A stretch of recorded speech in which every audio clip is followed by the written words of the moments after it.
بسم الله وصلى اللهم وسلم على نبينا محمد وصحبه أجمعين. السلام عليكم ورحمة الله وبركاته. حالي مثال عجب بدن بان أركي إذن كنا وأركتين إن بدن وكمدا مركلنا مثال عجب بدن بان أركي إذن كنا وأركتين لكن عبرو إيو تصالة إنه قصوا وحن حالي أركي اللباح أي كوح waraabayaal ah ama durwaaye dadka qaar dhahan qaarna waxa dhan waraabe taqriiban 200 ay meel ku heleen marka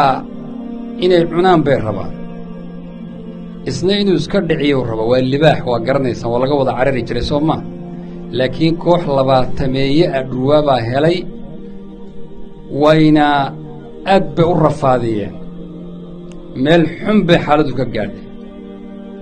meel markuu boodo mid baa dhinac qabsada waa ku dhagaa mid buu ku ordaa kii kala qabta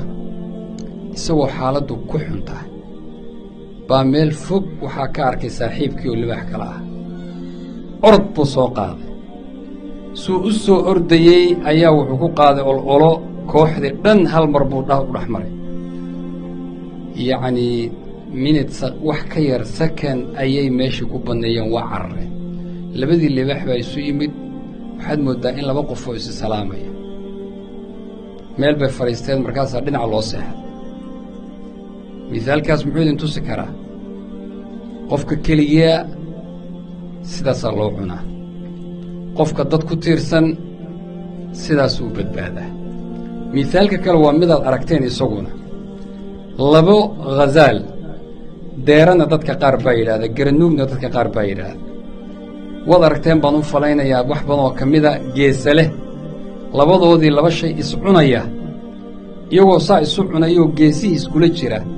oo geesihii isla galay oo kala bixi waayey boo libaax u yimid mid buu qabsaday